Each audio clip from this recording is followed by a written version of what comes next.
मेरे प्यारे देशवासियों, नमस्कार। इस वर्ष की गर्मी शायद ही हम भूल पाएंगे, लेकिन वर्षा की प्रतीक्षा हो रही है। आज जब मैं आपसे बात कर रहा हूँ तब रमज़ान का पवित्र महीना प्रारंभ हो चुका है। रमज़ान के पवित्र महीने के आगमन पर मैं भारत और विश्व भर के लोगों को, विशेष करके मुस्लिम समुदाय को, इस पवित्र महीने की हार्दिक शुभकामनाएं देता हूँ। रमज़ान में प्रेयर, स्पिरिचुअलिटी और चैरिटी को काफ़ी महत्व दिया जाता है। हम हिंदुस्तानी बहुत ही भाग्यवान हैं कि हमारे पूर्वजों ने ऐसी परंपरा निर्माण की कि आज भारत इस बात का गर्व कर सकता है, हम 125 करोड़ देशवासी इस बात का गर्व कर सकते हैं कि दुनिया के सभी संप्रदाय भारत में मौजूद हैं। ये ऐसा देश है जो ईश्वर में विश्वास करने वाले लोग भी और ईश्वर को नकारने वाले लोग भी, मूर्ति पूजा करने वाले भी और मूर्ति पूजा का विरोध करने वाले भी, हर प्रकार की विचारधारा, हर प्रकार की पूजा पद्धति, हर प्रकार की परंपरा हम लोगों ने एक साथ जीने की कला आत्मसात की है। और आखिरकार धर्म हो, संप्रदाय हो, विचारधारा हो, परंपरा हो, हमें यही संदेश देते हैं, शांति, एकता और सद्भावना का। ये रमज़ान का पवित्र महीना शांति, एकता और सद्भावना के इस मार्ग को आगे बढ़ने में ज़रूर सहायक होगा। मैं फिर एक बार सबको शुभकामनाएं देता हूँ। पिछली बार जब मैं मन की बात कर रहा था तो मैंने एक शब्द प्रयोग किया था कि, और ख़ास करके नौजवानों को कहा था, कुछ नया करें, कंफर्ट ज़ोन से बाहर निकलिए, नए अनुभव लें। और यही तो उम्र होती है ज़िंदगी को इस प्रकार से जीना, थोड़ा रिस्क लेना, कठिनाइयों को न्योता देना। मुझे खुशी हो रही है कि बहुत सारे लोगों ने मुझे फीडबैक दिया। व्यक्तिगत रूप से मुझे अपनी बात बताने का उत्साह सबने दिखाया। मैं हर चीज़ को तो पढ़ नहीं पाया हूँ, हर किसी के संदेश को सुन भी नहीं पाया हूँ।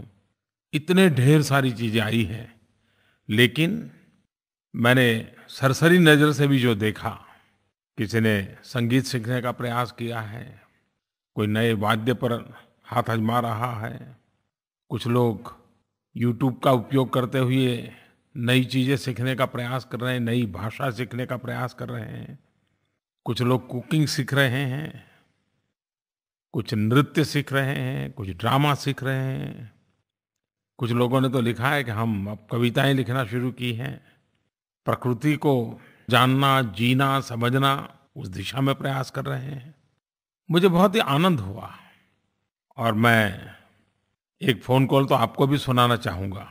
दिल्ली से दीक्षा कत्याल बोल रही हूँ। मेरे पढ़ने की आदत लगभग छूट ही चुकी थी, इसलिए इन छुट्टियों में मैंने पढ़ने की ठानी। जब मैंने स्वतंत्रता संग्राम के बारे में पढ़ना शुरू किया, तब मैंने अनुभव किया कि भारत को आज़ादी दिलाने में कितना संघर्ष करना पड़ा है, कितना बलिदान देना पड़ा है, कितने स्वतंत्रता सेनानियों ने जेलों में वर्षों बिताए। मैं भगत सिंह और इतने कम में उन्होंने जो कुछ हासिल किया, उससे काफी प्रेरित हुई हूँ। और इसीलिए मैं आपसे अनुरोध कर रही हूँ कि इस विषय में आप आज की पीढ़ी को कुछ संदेश दें। मुझे खुशी है कि युवा पीढ़ी हमारे इतिहास को, हमारे स्वतंत्र सेनानियों को, इस देश के लिए बलिदान लेने वाले लोगों को, उनके विषय में जानने में रुचि रख रही है। अनगिनत महापुरुष जिन्होंने जवानी जेलों में खपा दी, कई नौजवान फांसी के तख्त पर चढ़ गए, क्या कुछ नहीं झेला, और तभी तो आज हम आज़ाद हिंदुस्तान में सांस ले रहे हैं। एक बात हमने देखी होगी कि आज़ादी के आंदोलन में जिन जिन महापुरुषों ने जेलों में समय बिताया, उन्होंने लेखन का, अध्ययन का बहुत बड़ा काम किया, और उनकी लेखनी ने भी भारत की आज़ादी को बल दिया। बहुत वर्षों पहले मैं अंडमान निकोबार गया था, सेल्युलर जेल देखने गया था। आज वीर सावरकर जी की जन्म जयंती है। वीर सावरकर जी ने जेल में माजी जन्मठेप किताब लिखी थी। कविताएं लिखते थे, दीवारों पर लिखते थे, छोटी सी कोठरी में उनको बंद कर दिया गया था। आज़ादी के दीवानों ने कैसी यातनाएं झेली होगी। जब सावरकर जी की माजी जन्मठेप ये किताब मैंने पढ़ी और उसी से मुझे सेल्युलर जेल देखने की प्रेरणा मिली थी। वहाँ एक लाइट एंड साउंड शो भी कार्यक्रम चलता है, वो बड़ा ही प्रेरक है। हिंदुस्तान का कोई राज्य ऐसा नहीं था, हिंदुस्तान की कोई भाषा बोलने वाला नहीं होगा जो आज़ादी के लिए काले पानी की सजा भुगतता हुआ अंडमान की जेल में, इस सेल्युलर जेल में अपनी जवानी न खपाई हो। हर भाषा बोलने वाले, हर प्रांत के, हर पीढ़ी के लोगों ने यातनाएं झेली थी। आज वीर सावरकर जी की जन्म जयंती है। मैं देश की युवा पीढ़ी को जरूर कहूँगा कि हमें जो आज़ादी मिली है, इसको कैसी यातना लोगों ने झेली थी, कितने कष्ट झेले थे। अगर हम सेल्युलर जेल जाकर के देखें, काला पानी क्यों कहा जाता था, जाने के बाद ही पता चलता है। आप भी कभी मौका मिले तो जरूर, एक प्रकार से हमारे आज़ादी के जंग के तीर्थ क्षेत्र हैं, जरूर जाना चाहिए। मेरे प्यारे देशवासियों, 5 जून महीने का पहला सोमवार है। वैसे तो सब कुछ सामान्य है, लेकिन 5 जून एक विशेष दिवस है, क्योंकि विश्व पर्यावरण दिवस के रूप में उसे मनाया जाता है। और इस वर्ष यूएन ने इसका थीम रखा है, कनेक्टिंग पीपल टू नेचर। दूसरे में शब्दों कहे तो बैक टू बेसिक। और नेचर से कनेक्ट का मतलब क्या है? मेरी दृष्टि से मतलब है खुद से जुड़ना, अपने आप से कनेक्ट होना। नेचर से कनेक्ट का मतलब है बेटर प्लेनेट को नर्चर करना। और इस बात को महात्मा गांधी से ज्यादा अच्छे से कौन बता सकता है? महात्मा गांधी कई बार कहते थे, one must care about in world one will not see. अर्थात हम जो दुनिया नहीं देखेंगे, हमारा कर्तव्य है कि हम उसकी भी चिंता करें, हम उसकी भी केयर करें। और प्रकृति की एक ताकत होती है, आपने भी अनुभव किया होगा कि बहुत थक करके आए हो और एक ग्लास भर पानी अगर मुंह पे छिड़क दें तो कैसी फ्रेशनेस आ जाती है। बहुत थक करके आए हो, कमरे की खिड़कियां खोल दे, दरवाजा खोल दे, ताजा हवा की सांस ले ले, एक नई चेतना आती है। जिन पंच महाभूतों से शरीर बना हुआ है, जब उन पंच महाभूतों से संपर्क आता है तो अपने आप हमारे शरीर में एक नई चेतना प्रकट होती है, एक नई ऊर्जा प्रकट होती है। ये हम सब ने अनुभव किया है, लेकिन हम उसको रजिस्टर नहीं करते हैं, हम उसको एक धागे में, एक सूत्र में जोड़ते नहीं है। इसके बाद आप जरूर देखना कि आपको जब जब प्राकृतिक अवस्था से संपर्क आता होगा, आपके अंदर एक नई चेतना उभरती होगी। और इसलिए 5 जून का प्रकृति के साथ जुड़ने का वैश्विक अभियान हमारा स्वयं का भी अभियान बनना चाहिए। और पर्यावरण की रक्षा हमारे पूर्वजों ने की, उसका कुछ लाभ हमें मिल रहा है। अगर हम रक्षा करेंगे तो हमारी आने वाली पीढ़ियों को लाभ मिलेगा। वेदों में पृथ्वी और पर्यावरण को शक्ति का मूल माना गया है। हमारे वेदों में इसका वर्णन मिलता है। और अथर्ववेद तो पूरी तरह एक प्रकार से पर्यावरण का सबसे बड़ा दिशा निर्देशक ग्रंथ है और हजारों साल पहले लिखा गया है। हमारे यहाँ कहा गया है, माता भूमि ही पुत्रो अहम पृथ्वीयाः। वेदों में कहा है, हम में जो प्योरिटी है वह हमारी पृथ्वी के कारण है। धरती हमारी माता है और हम उनके पुत्र हैं। अगर हम भगवान बुद्ध को याद करें तो एक बात जरूर उजागर होती है कि महात्मा बुद्ध का जन्म, उन्हें ज्ञान की प्राप्ति और उनका महापरिनिर्वाण तीनों पेड़ के नीचे हुआ था। हमारे देश में भी अनेक ऐसे त्योहार, अनेक ऐसी पूजा पद्धति, पढ़े लिखे लोग हो, अनपढ़ हो, शहरी हो, ग्रामीण हो, आदिवासी समाज हो, प्रकृति की पूजा, प्रकृति के प्रति प्रेम एक सहज समाज जीवन का हिस्सा है। लेकिन हमने उसे आधुनिक शब्दों में, आधुनिक तर्क उसके साथ संजोने की ज़रूरत है। इन दिनों मुझे राज्यों से खबरें आती रहती हैं। करीब-करीब सभी राज्यों में वर्षा आते ही वृक्षारोपण का एक बहुत बड़ा अभियान चलता है। करोड़ों की तादाद में वृक्ष बोए जाते हैं। स्कूल के बच्चों को भी जोड़ा जाता है। समाज सेवी संगठन जुड़ते हैं, एनजीओ जुड़ते हैं, सरकार स्वयं इनिशिएटिव लेती है। हम भी इस बार इस वर्षा ऋतु में वृक्षारोपण के इस काम को बढ़ावा दें, योगदान दें। मेरे प्यारे देशवासियों, 21 जून अब दुनिया के लिए 21 जून जाना पहचाना दिन बन गया है। विश्व योग दिवस के रूप में पूरा विश्व इसे मनाता है।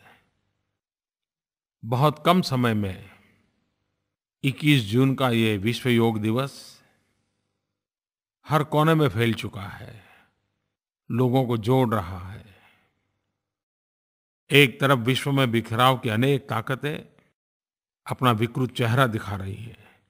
ऐसे समय में विश्व को भारत की बहुत बड़ी देन है। योग के द्वारा विश्व को एक सूत्र में हम जोड़ चुके हैं। जैसे योग शरीर, मन, बुद्धि और आत्मा को जोड़ता है, वैसे आज योग विश्व को भी जोड़ रहा है। आज जीवन शैली के कारण, आपाधापी के कारण, बढ़ती हुई जिम्मेवारियों के कारण तनाव से मुक्त जीवन जीना मुश्किल होता जा रहा है। और ये बात देख में आई कि छोटी-छोटी आयु में भी ये स्थिति पहुंच चुकी है। अनाप शनाप दवाइयाँ लेते जाना और दिन गुजारते जाना। ऐसी घड़ी में तनाव मुक्त जीवन जीने के लिए योग की भूमिका अहम है। योग वेलनेस और फिटनेस दोनों की गारंटी है। योग ये सिर्फ व्यायाम नहीं है। तन से, मन से, शरीर से, विचारों से, आचार से स्वस्थता की एक अंतर यात्रा कैसे चले, उस अंतर यात्रा को अनुभव करना है तो योग के माध्यम से संभव है। अभी 2 दिन पहले ही मैंने योग दिवस को लेकर के विश्व के सभी सरकारों को, सभी नेताओं को चिट्ठी लिखी है। पिछले वर्ष मैंने योग से संबंधित कुछ स्पर्धाओं की घोषणा की है, कुछ इनामों की घोषणा की है। धीरे-धीरे उस दिशा में काम आगे बढ़ेगा। मुझे एक सुझाव आया है और ये मौलिक सुझाव देने वालों का मैं अभिनंदन करता हूँ। बड़ा इंटरेस्टिंग सुझाव दिया है। उन्होंने कहा कि ये 3रा अंतर्राष्ट्रीय योग दिवस है और मुझे कहा है कि आप अपील करें कि इस बार 3रे अंतर्राष्ट्रीय योग दिवस पर एक ही परिवार की 3 पीढ़ी एक साथ योग करें। दादा दादी हो या नाना नानी हो, माता पिता हो, बेटे बेटी हो, तीनों पीढ़ी एक साथ योग करें और उसकी तस्वीर अपलोड करें। कल, आज और कल एक ऐसा सुभग संयोग होगा कि योग को एक नया आयाम मिलेगा। मैं इस सुझाव के लिए धन्यवाद करता हूँ और मुझे भी लगता है कि जैसे हम लोगों ने सेल्फी विथ डॉटर का अभियान चलाया था और एक बड़ा ही रोचक अनुभव आया था। ये 3 पीढ़ी की तस्वीर, योगा करती हुई तस्वीर जरूर देश और दुनिया के लिए कौतुक जगाएगी। आप जरूर नरेंद्र मोदी ऐप पर, माईगोव पर 3 पीढ़ी जहाँ योग करती हो, तीनों पीढ़ी के लोग एक साथ मुझे तस्वीर भेजें। कल, आज और कल की ये तस्वीर होगी जो सुहाने कल की गारंटी होगी। मैं आप सबको निमंत्रित करता हूँ। अभी अंतर्राष्ट्रीय योगा दिवस के लिए करीब 3 सप्ताह हमारे पास है। आज ही प्रैक्टिस में लग जाइए। मैं 1 जून से ट्विटर पर डेली योग के संबंध में कुछ न कुछ पोस्ट करूँगा और लगातार 21 जून तक पोस्ट करता रहूँगा, आपसे शेयर करूँगा। आप भी 3 सप्ताह लगातार योग के विषय को प्रचारित करिए, प्रसारित करिए, लोगों को जोड़िए। एक प्रकार से ये प्रिवेंटिव हेल्थ केयर का आंदोलन ही है। मैं निमंत्रित करता हूँ आप सबको इसमें जुड़ने के लिए।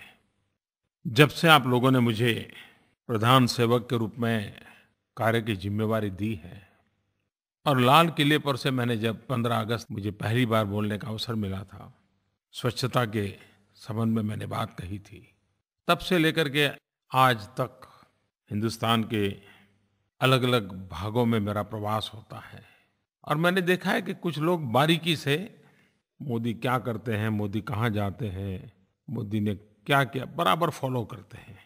क्योंकि मुझे एक बड़ा इंटरेस्टिंग फ़ोन कॉल आया और मैंने भी शायद इस प्रकार से इस चीज़ को सोचा नहीं था। लेकिन मैं इस बात को उन्होंने जो पकड़ा है इसके लिए मैं आभारी हूँ। ये फ़ोन कॉल से आपको भी ध्यान में आएगा। प्रणाम मोदी जी, मैं नैना मुंबई से।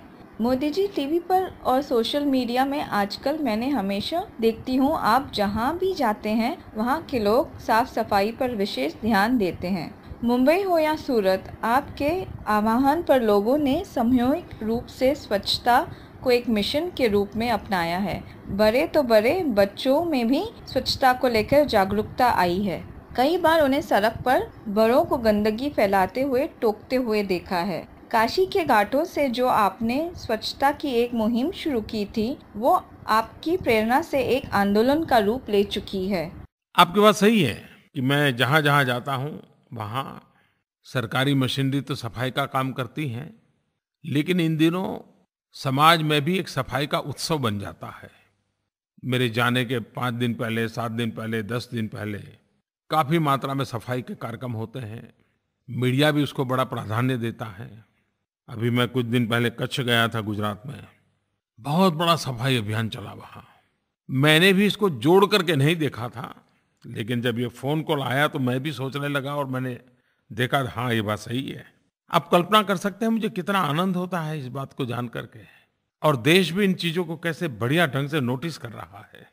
मेरे लिए इससे बढ़कर के क्या खुशी होगी कि मेरी यात्रा से भी स्वच्छता को जोड़ दिया गया है। प्रधानमंत्री के स्वागत के लिए बाकी जो तैयारियां होने की आदत होगी, लेकिन स्वच्छता प्रमुख बात होगी।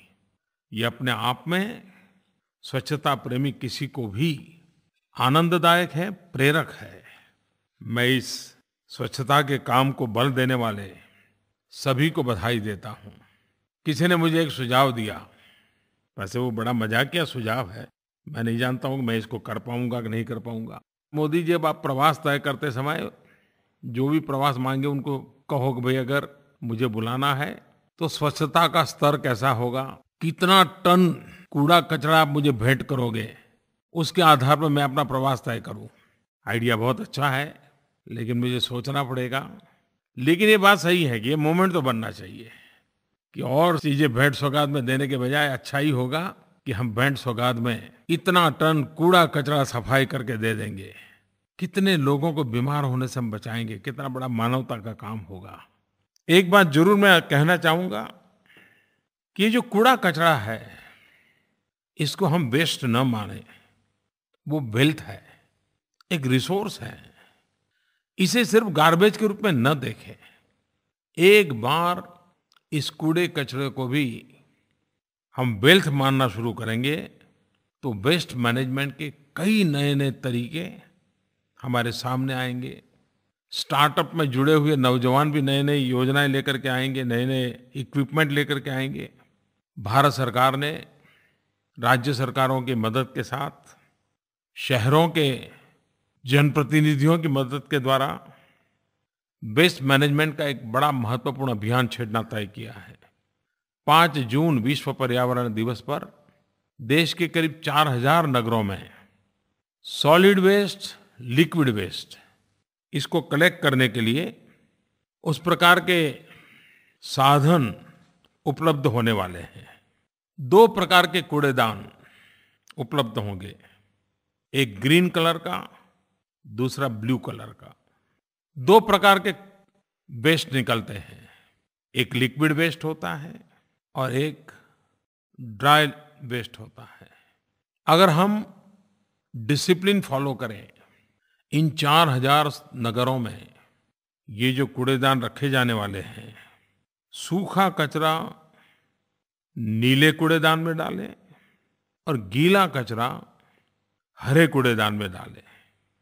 जैसे किचन का जो वेस्ट निकलता है, साग सब्जियों के छिलके हो, बचा हुआ भोजन हो, अंडे के छिलके हो, पेड़ पौधों के पत्ते आदि हो, ये सारे गीले वेस्ट है और उसको हरे कूड़ेदान में डालें। ये सारी चीज़ें ऐसे हैं जो खेत में काम आती हैं। अगर खेत का रंग हरा इतना याद रखोगे तो हरे कूड़ेदान में क्या डालना है वो याद रह जाएगा। और दूसरा कूड़ा कचरा ये है, जैसे रद्दी कागज है, गत्ता है, लोहा है, कांच है, कपड़ा है, प्लास्टिक है, पॉलीथीन है, टूटे हुए डिब्बे हैं, रबड़ है, धातुएं हैं, कई चीज़ें होगी। ये सारी चीज़ें एक प्रकार से सूखा कचरा है जिसको मशीन में डाल करके रिसाइकल करना पड़ता है। वैसे कभी वो उपयोग नहीं आ सकता। उसको नीले कूड़ेदान में डालना है। मुझे विश्वास है कि हम एक कल्चर डेवलप करेंगे स्वच्छता की ओर। हर बार नए कदम हमें उठाते ही जाना है, तब जाकर के हम गांधी जी जिन सपनों को देखते थे वो स्वच्छता वाला सपना हम पूरा कर पाएंगे। आज मुझे गर्व के साथ एक बात का जिक्र करना है। एक इंसान भी अगर मन में ठान ले तो कितना बड़ा जन आंदोलन खड़ा कर सकता है। स्वच्छता का काम ऐसा ही है। पिछले दिनों आपके कान पे खबर आई होगी, मुंबई में गंदा माने जाने वाला वर्सोवा बीच आज एक साफ सुथरा सुंदर वर्सोवा बीच बन गया। ये अचानक नहीं हुआ है। करीब 80-90 सप्ताह तक नागरिकों ने लगातार मेहनत करके ये वर्सोवा बीच का कायापलट कर दिया। हजारों टन कूड़ा कचरा निकाला गया और तब जाकर के आज वर्सोवा बीच साफ और सुंदर बन गया। और इसकी सारी जिम्मेवारी वर्सोवा रेसिडेंस वॉलंटियर VRV उन्होंने संभाली थी। एक सज्जन श्रीमान अफरोज शाह अक्टूबर 2015 से वे जी जान से इसमें जुट गए। धीरे धीरे ये कारवां बढ़ता चला गया, जन आंदोलन में बदल गया। और इस काम के लिए श्रीमान अफरोज शाह को United Nations Environment Programme UNEP उन्होंने बहुत बड़ा अवार्ड दिया, champions of the Earth award. ये पाने वाले वो पहले भारतीय बने। मैं श्रीमान अफरोज शाह को बधाई देता हूँ, उनके आंदोलन को बधाई देता हूँ। और जिस प्रकार से एक लोक संग्रह की तरह उन्होंने सारे इलाके के लोगों को जोड़ा और जन आंदोलन में परिवर्तित किया, ये अपने आप में एक प्रेरक उदाहरण है। भाइयों बहनों, आज मैं एक और खुशी भी आपसे बताना चाहता हूँ। स्वच्छ भारत अभियान के संदर्भ में जम्मू कश्मीर का रियासी ब्लॉक, मुझे बताया गया कि Reasi block open defecation free, खुले में शौच से मुक्त हुआ है। मैं रियासी ब्लॉक के सभी नागरिकों को, वहाँ के प्रशासकों को, जम्मू कश्मीर ने एक उत्तम उदाहरण दिया है, इसके लिए सबको मैं बधाई देता हूँ। और मुझे बताया गया कि इस पूरी मूवमेंट को सबसे ज़्यादा लीड किया है जम्मू कश्मीर के उस इलाके की महिलाओं ने। उन्होंने इस जागरूकता फैलाने के लिए खुद ने मशाल यात्राएं निकाली, घर घर गली गली जाकर के लोगों को उन्होंने प्रेरित किया। उन माँ बहनों को भी मैं हृदय से अभिनंदन करता हूँ, वहाँ बैठे हुए प्रशासकों का अभिनंदन करता हूँ कि जिन्होंने जम्मू कश्मीर की धरती पर एक ब्लॉक को ओपन डेफिकेशन फ्री बना करके एक उत्तम शुरुआत की है। मेरे प्यारे देशवासियों, पिछले 15 दिन महीने से लगातार अखबार हो, टीवी चैनल हो, सोशल मीडिया हो, वर्तमान सरकार के 3 वर्ष का लेखा जोखा चल रहा है। 3 साल पूर्व आपने मुझे प्रधान सेवक का दायित्व दिया था। ढेर सारे सर्वे हुए हैं, ढेर सारे ओपिनियन पोल आए हैं। मैं इस सारी प्रक्रिया को बहुत ही हेल्दी साइन के रूप में देखता हूँ। हर कसौटी पर इस 3 साल के कार्यकाल को कसा गया है। समाज के हर तबके के लोगों ने उसका एनालिसिस किया है। और लोकतंत्र में एक उत्तम प्रक्रिया है और मेरा स्पष्ट मानना है कि लोकतंत्र में सरकारों को जवाबदेह होना चाहिए, जनता जनार्दन को अपने काम का हिसाब देना चाहिए। मैं उन सब लोगों का धन्यवाद करता हूँ जिन्होंने समय निकाल करके हमारे काम की गहराई से विवेचना की, कहीं सराहना हुई, कहीं समर्थन आया, कहीं कमियां निकाली गई। मैं इन सब बातों का बहुत महत्व समझता हूँ।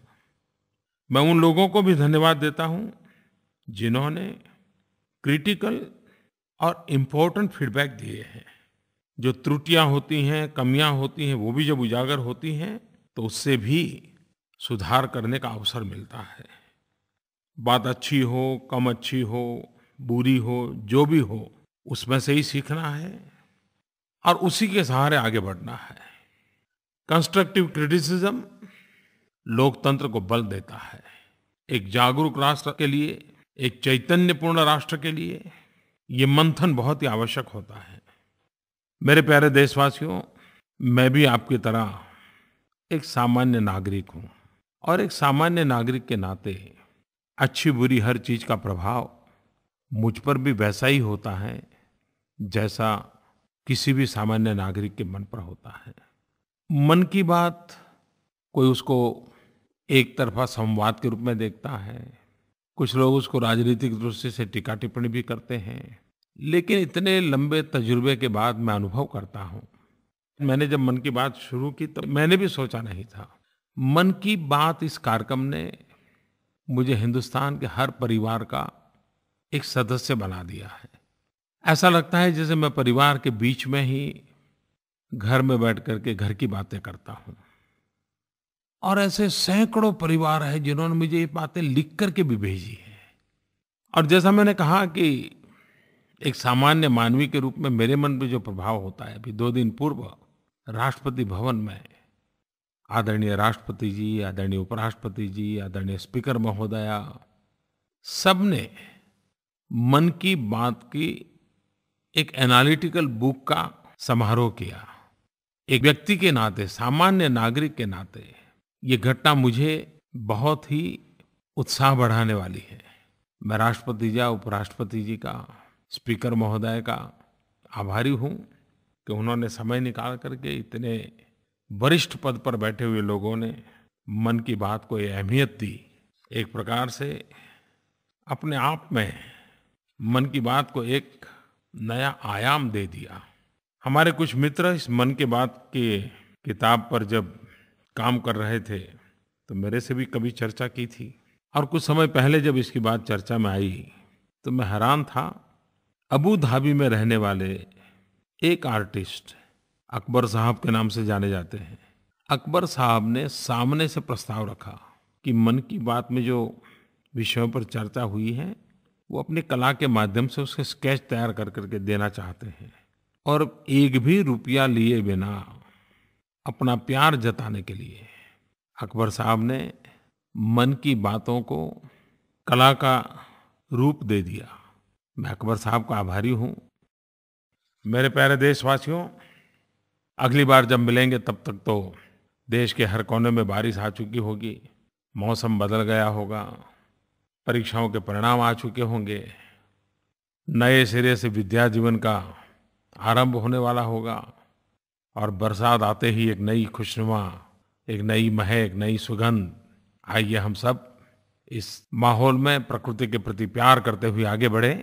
मेरी आप सबको बहुत बहुत शुभकामनाएं हैं। धन्यवाद।